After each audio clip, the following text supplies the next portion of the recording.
Welcome back to Winners and Losers, the show that looks at the highs and the lows from around world football this weekend. The man, the myth, the legend is sat on my right. He's back from his honeymoon, Patrick Van Straten. We've made up everybody in the comments, so don't worry about it. Today we're going to be talking about our first winner, and it has to be Inter Milan, Pato. Yeah, what a performance from the Nerazzurri. They came up against high-flying Atalanta and they smashed them 7-1. Inter Milan now up to 4th in Serie A. They're just a point behind Lazio. They've lost 3 of their last 16 games in all competitions. So they're in pretty decent form at the moment. Really good form. More importantly, in their last 3 games, they've scored 15 goals. They had 5 in the first half of this match. Absolutely insane. They've apparently created more chances than any other team in Europe this season, with 370.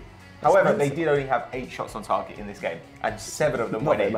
Everything they hit went in. Bit of a worry there for the Atalanta keeper. He should maybe take a look at that. But they scored with all 5 of their shots in the first half. So this was a masterclass in clinical finishing and an absolutely brutal day out for Atalanta. Yeah, definitely. Mauro Icardi, especially, obviously, he got a hat-trick. Ever Banega also took home a match ball with a hat-trick as well. This is only the 2nd time in history, in Inter Milan history anyway, that 2 players have scored hat-tricks in the same game. The other time happened in September 1993. That was Miazza and Di Maria. So a rarity, obviously a rarity. Icardi as well, the perfect hat-trick. Left foot, right foot, header, although one was a penalty. And all of those goals came in just 9 minutes of the game. Atalanta really not good enough on the day. He's now been involved in 27 goals in Serie A. That's the most of anybody in the league. No wonder everybody is sniffing around him, because his overall total in Serie A is very impressive. 148 games played, 77 goals scored, so around a goal every other game. Really impressive. Ever Banega as well, like I said, got a hat-trick. He's now been involved in 5 goals in his last 2 games. Inter Milan are flying up the table. But are they going to make them European spots? Let us know what you think in the comments below.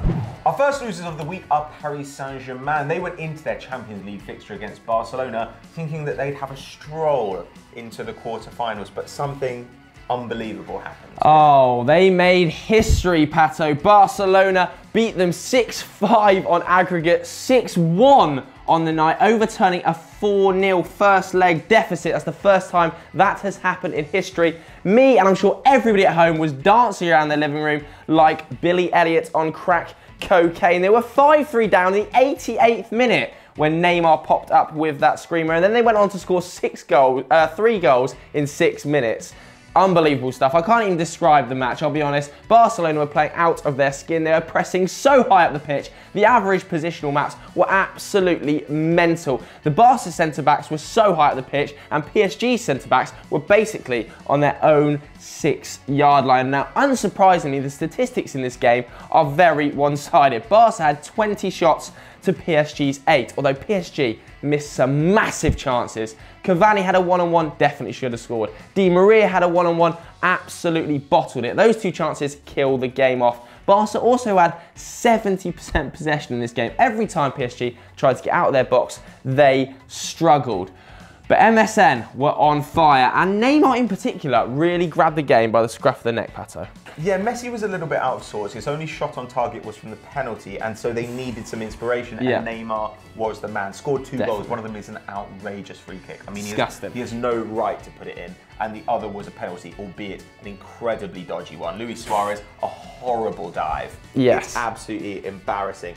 But he had 8% of the possession in this game, Neymar, on his own. He completed 4 dribbles. He had 6 shots, and half of them were on target. He had nearly as many shots as the entire PSG team. What a man. Whereas PSG kind of have one guy up front. Barcelona know that any one of their forwards is capable of turning a match. Cavani had 5 of PSG's 8 shots in this game. Now, 2 of those were on target. The only other people who had a shot, Lucas Moura had 1. Draxler had 1.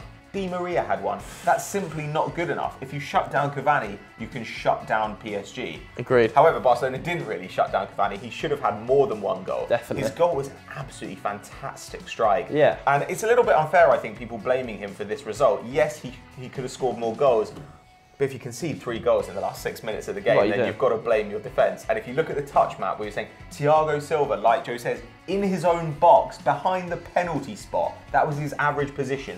in this game, whereas Piqué's average position was well into the PSG half. That's absolutely nuts. But anyway, we don't want to necessarily take it away from Barcelona, but 100,000 people do. There's been a petition which is based on the horrible performance of the referee, and 100,000 people have said that the match should be replayed because those two appalling penalty decisions. But what do you think? Is it the greatest comeback in football history, or is it a typical Barcelona disgrace? And will Barcelona go on to win the tournament now? Let us know what you think in the comments below.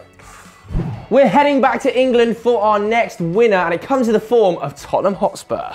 Yes, they beat Millwall 6-0 in the FA Cup to go through to the semi-finals, but it was a bit of a Pyrrhic victory because Harry Kane left the stadium on crutches very, very early in the match. Looks like he might have done his ankle ligaments again, which obviously kept him out for 5 or 6 games earlier in the season. Yeah. Now, it was actually pretty tense. I mean, it's technically a London derby. Apparently, there was some racist chanting from Millwall fans. There was. Which is disgusting. That's going to be investigated, and I'm sure some people will get lifetime bans. Apparently, there were a number of police officers at the game. It was the highest at any match in England for 12 years. Wow. And actually, we've seen a video online where 2 Spurs fans didn't seem to really realise the reputation that Millwall have. They decided to chant about how they hate Millwall, and you can see what happens.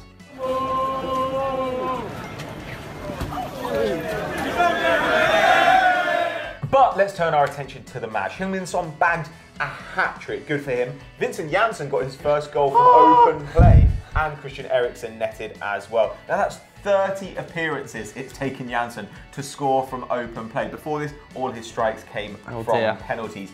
Christian Eriksen, the man cannot stop creating or scoring. He's been involved in 7 goals in his last 5 games. He is a genuine superstar, and he goes under the radar a little bit at Spurs, so a bit of shine for Christian Eriksen. Finally, and this was a tougher game than it might have appeared on paper. Millwall, that was their first defeat in 18 games in all competitions, so they're no tough rollover side. And Son was the man that delivered the knockout blows, really. Obviously bagged a hat-trick after coming on the back of a 7-game goalless streak. So finally good to see Son Heung-min scoring goals again.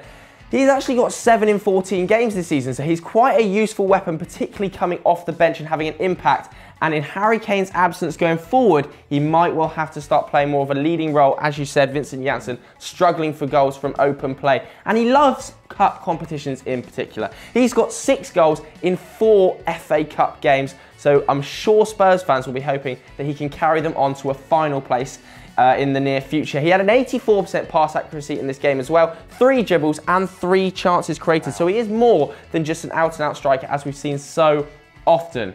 But Tottenham fans, I've got some bad news for you.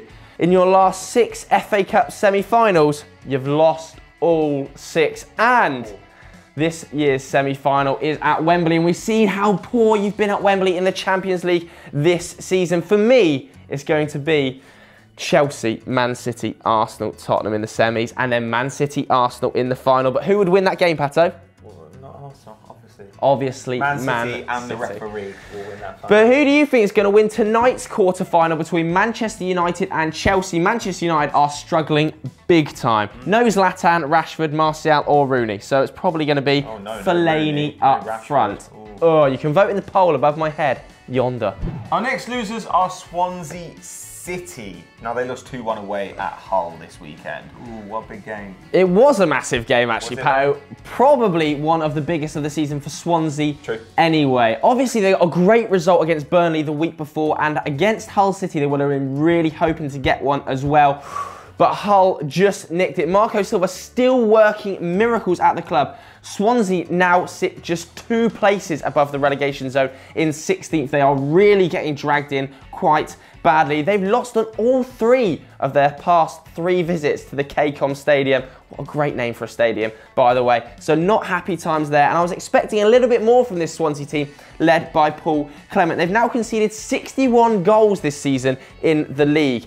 No side have conceded 60 or more goals after 28 games of the Premier League and stayed up. So they are seriously flirting with the championship at this stage. They scored in the 91st minute of the game though, and Swansea have now conceded more goals in the final 30 minutes of games than any other Premier League side. They're really, really loose towards the back end of games, and it's starting to cost them, and it's starting to cost them badly. They're so reliant on Gylfi Sigurdsson as well. He's provided more assists than any other Premier League player this season, even including the top 6. He's got 11. So they're extremely reliant on Sigurdsson to get assists, and they're extremely reliant on Fernando Llorente to score goals.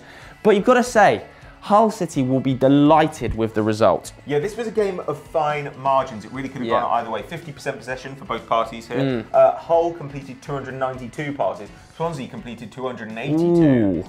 So it really, really was finely balanced. But the guy who made the difference on the day was Oumar Niasse. Yes. He came on in the 62nd minute and he scored both goals. In fact, he had 3 shots, 2 on target, 2 goals, 100% pass success. Jesus Probably because he didn't Christ. try that many passes. But anyway, it's also especially ironic because Swansea were genuinely interested in Oumar Niasse back in the January window. And now, if this is the result that ends up turning their season, how disappointed they will be. Now, all 3 of Oumar Niasse's Premier League goals for Hull have come as a substitute. So they're really finding a good use for him. That's such a boon if you're in danger of relegation, to have a guy who you can bring off the bench and will get you clutch goals. However, Hull's still in the relegation places. They're in 18th. They're a point behind Crystal Palace. I believe Middlesbrough might have a game in hand because they played in the FA Cup this weekend. Hull still only have 6 wins this season. This is their first in over a month. They're going to need to rack up a few more if they want to stay in the Premier League.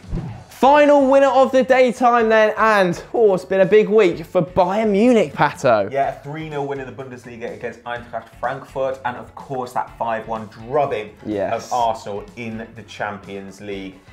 Now they've got 15 goals and 3 against in their last 3 games against Arsenal. 5-1, 5-1, 5-1 every time. Though in this game, potentially got a little bit lucky. Arsenal might have had a penalty in the first half and they were already 1-0 up. And then Lewandowski, at the time I thought it was a red card for Laurent Koscielny and a penalty for Bayern Munich, but on replay, looks like Lewandowski was a little bit clever. And by that I mean a cheating Polish bastard. Threw himself to the ground. But anyway, Bayern Munich are unbeaten in 20 games now. They've got 18 wins and 2 draws in that time. They're 10 points clear of Leipzig after Leipzig lost in the Bundesliga. And so did Borussia Dortmund, of course. Now, Marco Rus came on in his first game for Frankfurt after being diagnosed and treated for testicular cancer. What a man. What a man indeed. However, still lost 3 now, so, you know, win some, you lose some, mate. But look, Bayern, they're running away with the league. They've conceded 13 goals in 24 Bundesliga games. I mean, what can you do about that? Yeah, that is demolition stuff. Douglas Costa, I want to put my hat on just quickly. He came on in the final moments of that Arsenal game.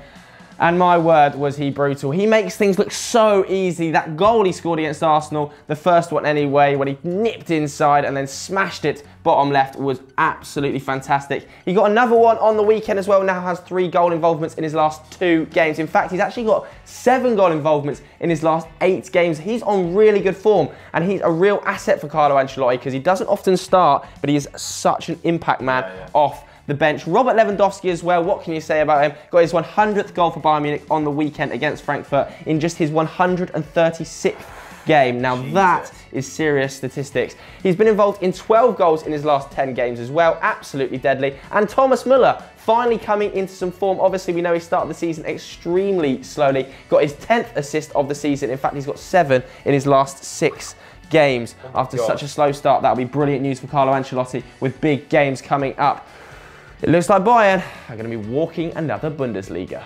We stay in Germany for our final losers. It's Borussia Dortmund who lost 2-1 to Hertha Berlin. Yeah, not a good weekend, especially like we just said, Bayern Munich winning. However, they were saved slightly by the fact that RB Leipzig also lost. And there's no shame in losing to Hertha Berlin. They're a very, very dominant team. They're up to 5th in the Bundesliga now and just 3 points behind Dortmund, who obviously sit in 3rd.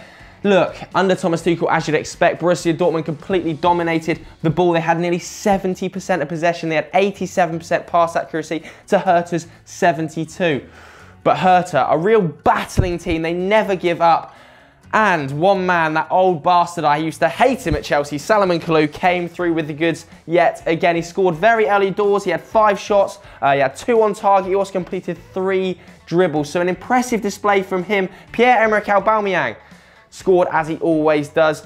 But like you said, or like I said, it's Salomon Kalou that comes up with the goods, and Dortmund now must be worried about getting a Champions League place, Pato. Yeah, because they're in third. They're 6 points off Leipzig. Yeah. But yes, 1 point ahead of Hoffenheim. And as you said, 3 above Hertha. It is a little bit dodgy, especially as they're still in the Champions League. I believe they've got a semi-final coming up of the DFB Pokal. Yeah. So they've got kind of fixture Big congestion fixtures on the horizon, whereas of course Leipzig don't have anything to worry about. That said, like, the wheels have come off the wagon for Leipzig, so it could be an interesting race for those Champions League places over the rest of the season. Bayern are 10 points ahead of Leipzig. That's how far away from competing Dortmund are. And of course, as well, we're hearing rumours about Thomas Tuchel having bust-ups with the board behind the scenes, amid rumours linking him with the Arsenal job in the summer. Now, if he leaves, who will they go for? Maybe it would be Julian Nagelsmann from Hoffenheim. Not a bad idea. Shout. But look, this season is basically gone for them. They've got to kind of try and win the cup, or try and go deep in the Champions League, but realistically, I think they're facing another season without silverware. So unlucky Borussia Dortmund, but with that squad, we still see chances for you in the future. It's time for some Twitter shout-outs then. You guys have been sending in your suggestions all weekend to me and Patrick. Here are some of the best. If you want to get involved next week, hit us up on these 2 handles. The first comes from Philippe Peroni, a regular. He says Marco Russ, who we've already talked about, obviously coming back from testicular cancer. Congratulations, Marco. Bea Silveira has the second. He says Baz Dost obviously bagged all 4 goals for Sporting against Tornada. And then Raheem Taylor says Memphis Depay. If you haven't seen the goal, I suggest you go and check it out. He scored from the halfway line last night, and I was in tears. He had another goal and an assist in that game. I know, absolutely really sensational. I've got some suggestions in the losers. Derek says Tim Ream, the great Tim Ream, who denied 16-year-old Ryan Sessegnon when they won a penalty. He took the penalty off him and then missed it. What a man. Well done, Tim Ream. And then he blamed the manager. What a douche. Lewis, who says Motherwell, they lost 1-0 against Aberdeen. A month ago, they lost 7-2. So maybe one day they'll get a win. Who knows? And Michael Silver, who says Nice, they drew 2-2 against Caen and they slipped 5 points behind Monaco. Looks like that title charge is over. So that's all we've got time for on today's winners and losers. But before you do anything else, make sure you go and watch Euro Roundup, where they will be covering Juventus, Borussia Mönchengladbach and Sergio Ramos. And as ever, guys, please do like and subscribe. Catch you next time. Sayonara. Bye. In sync.